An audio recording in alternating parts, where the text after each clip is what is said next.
Hello friend, welcome to my channel study for history और मैं हूं आपके साथ आदिल खान।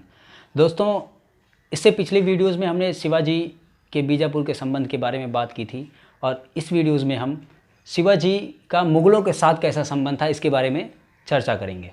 तो जिन छात्रों ने अभी तक हमारी पिछली वीडियोज़ नहीं देखी हैं तो उस वीडियोज़ की लिंक जो है मैं डिस्क्रिप्शन में दे दूँगा, आप लोग जाकर वहाँ पर देख सकते हैं। ठीक है, और जो बच्चे अभी तक देखे नहीं हैं वो पूरी तरीके से अभी समझ नहीं पाएंगे, तो आप लोग सबसे पहले उस वीडियोज़ को देखिएगा, उसके बाद आकर इस वीडियो को देखिएगा। तो चलिए मैं इस वीडियो को स्टार्ट करता हूँ। तो सबसे पहले 1657 ईस्वी में सबसे पहले क्या हुआ था, शिवाजी का औरंगजेब से मुठभेड़ दक्षिण में हुआ था, क्योंकि उस टाइम वो दक्षिण का सूबेदार था। ठीक है, लेकिन उसके बाद ही तुरंत ही जो मुग़ल थे उनके बीच में उत्तराधिकारी युद्ध शुरू हो जाता है और दक्षिण से होकर के औरंगजेब कहाँ चला जाता है, उत्तर चला जाता है, जिस कारण शिवाजी को अपने साम्राज्य का विस्तार करने का मौका मिलता है। तो उसके बाद क्या होता है, बेसिकली 1658 में जब औरंगजेब जो है दिल्ली का बादशाह बन जाता है तो शिवाजी की बढ़ती हुई शक्ति को रोकने के लिए औरंगजेब अपने मामा शाइस्ता खान को 1660 ईस्वी में दक्षिण का सूबेदार नियुक्त करता है। और जैसे ही शाइस्ता खान दक्षिण आते हैं वो बीजापुर के साथ समझौता कर लेते हैं, बीजापुर के साथ समझौता कर लेते हैं। समझौता करने के बाद तुरंत ही शाइस्ता खान शिवाजी के ऊपर आक्रमण करके चाकन और कल्याण के प्रदेश को जीत लेते हैं। चाकन और कल्याण के जो किला है उस पर अधिकार कर लेते हैं। ठीक है, और उसके बाद जीत करके आराम से 1663 की ईस्वी की एक घटना है। 1663 में जब शाइस्ता खां पूना के किले में, जहाँ पर शिवाजी का पालन पोषण हुआ था, वहीं पर आराम से जब अपने सैनिकों के साथ में सो रहा था, तो उसी टाइम शिवाजी अपने 4000 सैनिकों के साथ पूना में प्रवेश किए और प्रवेश करने के बाद शाइस्ता खां के ऊपर आक्रमण कर दिया। शाइस्ता खां भागने लगा अपनी जान बचाकर और अपनी अंगूठा अपना एक गंवा बैठा। तो इसमें शिवाजी को एक भारी विजय मिलती है।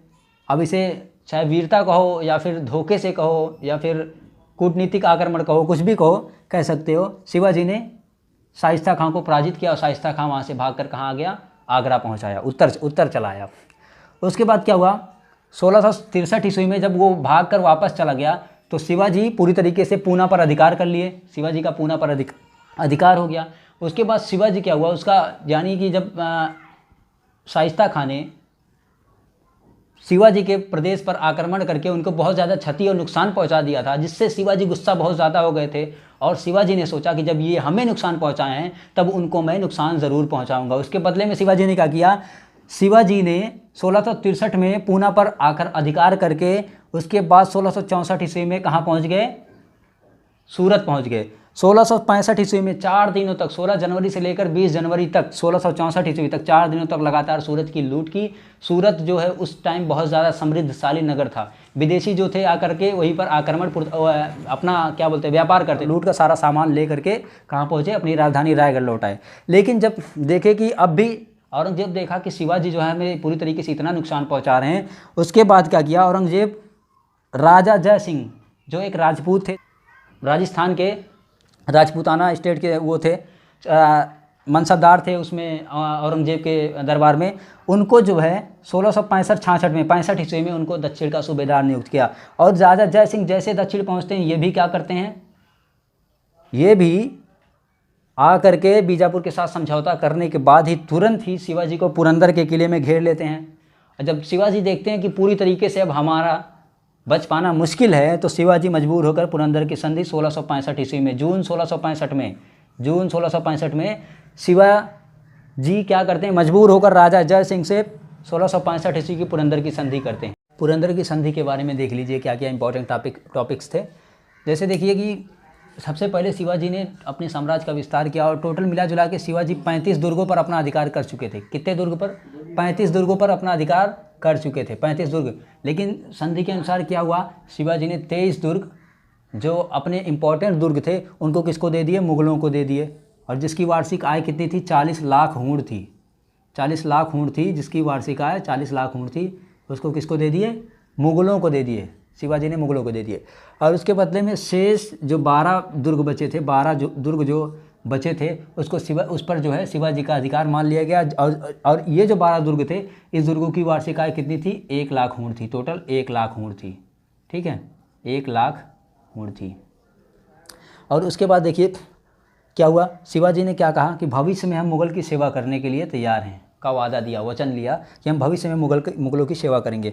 और उसके बदले में मुग़लों ने शिवाजी के जो पुत्र संभाजी थे उनको 5,000 का मनसब दिया, संभाजी को 5,000 का मनसब दिया। यानी कि किसी न किसी तरीके से मराठों को क्या किया, अपना नौकर बनाने का वो किया, अपने अंडर में लाने का काम किया। मुग़लों ने इसके बदले में क्या किया, शिवाजी को उचित जागीर प्रदान करने की कोशिश की, वादा किया, यानी उचित जागीर दे दी कि कोई उसको जागीर दे दी, शिवाजी को कुछ जागीरें दे दी। बात क्या हुआ था, एक गुप्त प्रकार का समझौता किया गया था। ये समझौता क्या था कि मराठे मुग़लों की सहायता करेंगे कब, जब मुग़ल सेना बीजापुर पर आक्रमण करेगी तब क्या करेंगे, मराठे मुग़लों की सहायता करेंगे। उसके बदले में क्या होगा, मुग़ल लोग बालाघाट का जो प्रदेश है वो बालाघाट का प्रदेश किसको दे देंगे, शिवाजी को दे देंगे। शिवाजी को बालाघाट का प्रदेश में यानी मराठों को मिल जाएगा। और उसके बदले में मराठे 40,000 ऊँट किसको देंगे, मुग़लों को देंगे। तो ये थी अभी तक की हमारी पुरंदर की संधि के बारे में। तो अब आगे बढ़ते हैं, देखते हैं शिवाजी की आगरे की यात्रा क्या थी।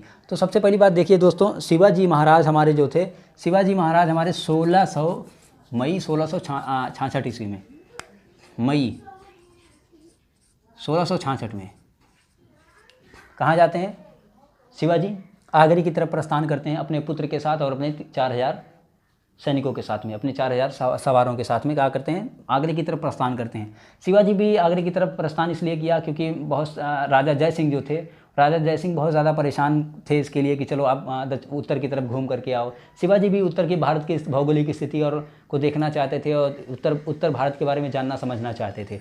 तो शिवाजी भाई जाना चाहते थे और शिवाजी ये भी चाहते थे कि हम जाएंगे मुग़ल बादशाह के पास पहुंचेंगे, जैसे हम उनसे कहेंगे कि ईरानी जिंजी का जो प्रदेश है उस प्रदेश पर क्या करेंगे, हम अपना अधिकार मांग लेंगे मुग़ल बादशाह औरंगजेब से, हम अपना अधिकार मांग लेंगे। लेकिन क्या हुआ, वहाँ पर जैसे ही शिवाजी पहुँचे उसके बाद मामला उल्टा ही हो गया।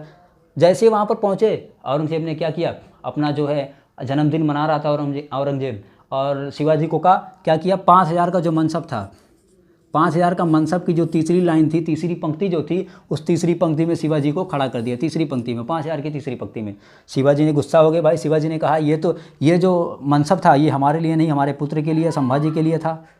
ठीक है, इसके बाद शिवाजी वो इसी भीड़ में खड़े होकर के चिल्लाने लगे कि भाई ये मनसब मेरे लिए नहीं था। उसके बाद उन्होंने औरंगजेब को बुरा भला कहा, औरंगजेब गुस्सा हो गया और शिवाजी को क्या किया, कैद कर लिया। तो शिवाजी किसी तरीके से दिसंबर 1666 ईस्वी में, दिसंबर 1666 में किसी तरीके से वहाँ से भागने में कामयाब हो गए। ठीक है, और वहाँ से भागकर इलाहाबाद, जैसे कि देख लिया, इलाहाबाद बनारस से होते हुए कहाँ पहुँचते हैं, महाराष्ट्र पहुँचते हैं। बनारस से होते हुए महाराष्ट्र पहुँचते हैं और इनका महाराष्ट्र में स्वागत किया जाता है। अब भाई यहाँ से जब शिवाजी पहुँचे हैं तो भाई शिवाजी बहुत ज़्यादा गुस्सा होंगे ही, जाहिर सी बात है, बहुत ज़्यादा गुस्सा होंगे, क्योंकि राजा जय सिंह के किले में, जयपुर के किले में ही शिवाजी को कैद किया गया था। इसी वजह से उन्होंने माना, औरंगजेब ने माना कि जो राजा जय सिंह थे वो उन्होंने ही शिवाजी को क्या किया है, भागने में मदद की है। तो इस कारण शिवाजी को उसको राजा जय सिंह को औरंगजेब जो क्या करते हैं, दक्षिण से 1666 ईस्वी में वापस बुलाते हैं। रास्ते में क्या होता है, राजा जय सिंह की मौत हो जाती है। कहीं कहीं पर लिखा है मौत हो जाती है, कहीं कहीं पर लिखा होता है कि इन्हें जहर देकर राजा जय सिंह को मार डाला जाता है और इनका जो भाई रहता है राम सिंह, उनको जो है पद से हटा दिया जाता है। ठीक है, उसके बाद क्या होता है, राजा जसवंत सिंह को औरंगजेब 1668 ईस्वी में क्या करता है, दक्षिण का सूबेदार बनाता है। और जैसे ही राजा जसवंत सिंह दक्षिण की तरफ आते हैं, वो राजा जसवंत सिंह क्या होते हैं, शिवाजी के मित्र रहते हैं, अच्छे खासे दोस्त रहते हैं। इस कारण वो जल्दी से दक्षिण की पहुंचकर शिवाजी से क्या कर लेते हैं, संधि कर लेते हैं। 1668 ईस्वी में एक संधि कर लेते हैं। अब संधि के अनुसार क्या होता है, समझौता ये होता है कि भाई जो तुम्हारा पुत्र संभाजी है उसको हम 5,000 का मनसब फिर से दे रहे हैं। ठीक है, और और उसके बदले में क्या हुआ, शिवाजी को स्वतंत्र राजा मान लिया गया। मुगलों ने शिवाजी को स्वतंत्र राजा मान लिया और बरार का प्रदेश शिवाजी को दे दिया। ठीक है, और इसके बाद क्या हुआ, मामला ये हुआ कि ये संधि हो गई, लेकिन शिवाजी को पता था कि ये चाल है कोई। फिर बीच में क्या होता है बाद में कि कुछ मामला फिर मुग़लों की तरफ से कुछ गलती होती है। उसके बाद शिवाजी गुस्सा हो जाते हैं, नाराज़ हो जाते हैं। और शिवाजी नाराज़ होकर क्या करते हैं, 1669 ईस्वी में ही कोंकण पर अधिकार करते हैं, आक्रमण करके उसको अपने अधिकार में कर लेते हैं। और उसके साथ ही 1670 ईस्वी में सूरत को पुनः लूटते हैं, पुनः जाते हैं दोबारा जाकर सूरत पर आक्रमण करके और पूरी तरीके से सूरत को पंगु बनाकर औरंगजेब की स्थिति को एकदम पूरा बेकार करके चले आते हैं। ठीक है, उसके बाद 1670 ईस्वी में क्या होता है, वहाँ से लौटने के बाद सूरत से पुनः जो खानदेश और बरार का जो एरिया रहता है, खानदेश और बरार पर प्रताप राव जो थे, मराठा प्रताप राव जो सेनापति थे, इनकी अध्यक्षता में मराठा सेना खानदेश और बरार पर आक्रमण करके उनके तमाम क्षेत्रों पर अधिकार कर लेती है। और उसके बाद 1670 से 74 के बीच में कई सारे आक्रमण जो है होते हैं, मराठा सेना मुगलों के क्षेत्रों पर करती है और लूटती है, लूट कर उनके सारे जो प्रदेश होते हैं उन्हें कंगाल बनाकर पूरी तरीके से अपना झोली भरकर अपनी क्या करती है, अपनी राजधानी रायगढ़ लौटकर वापस आती है। 16 जून 1674 ईस्वी को शिवाजी का राज्याभिषेक पंडित गंगा भट्ट के द्वारा किया जाता है और शिवाजी जो है छत्रपति गौ ब्राह्मण प्रतिपालक की उपाधि धारण करते हैं। किसकी? गौ ब्राह्मण प्रतिपालक, यानी गौ ब्राह्मण की रक्षा करने वाला। ठीक है, और जिन्हें हम लोग छत्रपति शिवाजी महाराज की उपाधि से भी जानते हैं। ठीक है, उसके बाद क्या होता है, अपनी राज्याभिषेक करने के बाद शिवाजी अपनी प्रशासनिक कार्यों में लग जाते हैं और उसकी जो है व्यवस्था अच्छे तरीके से करते हैं। अपनी जो सैनिक व्यवस्था होती है उसमें भी सुधार लाते हैं। ठीक है, और अपने जो सैनिक होते हैं उनको बहुत ज़्यादा प्रशिक्षण देते हैं, प्रशिक्षित करते हैं। और उसके बाद क्या होता है, शिवाजी 1674 के बाद बीजापुर, हैदराबाद, गोलकुंडा और गुजरात का जो बड़ौदा होता है, यहाँ तक के क्षेत्रों पर भी आक्रमण करके लूट मार करते हैं तथा इनके मुगल जो क्षेत्र होते हैं उनसे चौथ और स्वदेश मुखी वसूल कर अपनी जो आर्थिक स्थिति होती है उसको काफ़ी ज़्यादा सुधार लेते हैं। 1678 में अंतिम शिवाजी की विजय होती है, वो कर्नाटक की विजय। उसके बाद क्या होता है, 14 अप्रैल 1680 ईस्वी को शिवाजी की मृत्यु हो जाती है। ठीक है, शिवाजी की मृत्यु के पीछे बहुत सारे रीज़न थे, क्योंकि जब शिवाजी 1674-75 के बाद शिवाजी की जो बीवी होती हैं, जो इनका नाम था साईबाई, और उनकी माता साईबाई और उनकी माता जो थी जीजाबाई, इन दोनों जन की मृत्यु हो जाती है। जीजाबाई की भी मृत्यु हो जाती है, जिस कारण शिवाजी को काफ़ी ज़्यादा आहत पहुंचता है, क्योंकि शिवाजी अपनी माता से बहुत ज़्यादा लगाव रखते थे और शिवाजी अपनी माता को ही सब कुछ अपना मानते थे, जिस कारण इनकी स्थिति जो है धीरे धीरे ख़राब होती चली गई, स्वास्थ्य में इनका बिगड़ता चला गया। 1680 ईस्वी में शिवाजी की बेसिकली मृत्यु हो गई थी। तो दोस्तों, ये था हमारी शिवाजी के बारे में इतिहास, और शिवाजी को आप लोग अच्छे से बेहतरीन तरीके से जान सकते हैं, समझ सकते हैं। और जो वीडियो हमारी पिछली वीडियोज़ जो नहीं देखें उसको जा करके देख लेंगे, उसके बाद पूरी जो चीज़ें हैं उनको बेसिकली एकदम अच्छे से क्लियर हो जाएंगी। ठीक है, तो ये हमारा पार्ट 2 था। अब हम पार्ट 3 में शिवाजी की प्रशासनिक व्यवस्था कैसी थी इसके बारे में बात करेंगे। तो आने वाली वीडियो को आप लोग देखते रहिएगा, वीडियो को लाइक, शेयर और हमारे चैनल को सब्सक्राइब करिएगा। ठीक है, और बेल आइकन भी प्रेस करिएगा। और अगर कोई भी दिक्कत आपको हो रही है, नहीं समझ में आ रहा है, तो आप नीचे कमेंट में बता सकते हैं, हम आपके लिए पर्सनली वीडियोस लाने की कोशिश करेंगे। तो चलिए मिलते हैं अगले पार्ट नंबर 3 में शिवाजी की प्रशासनिक व्यवस्था। तब तक के लिए धन्यवाद।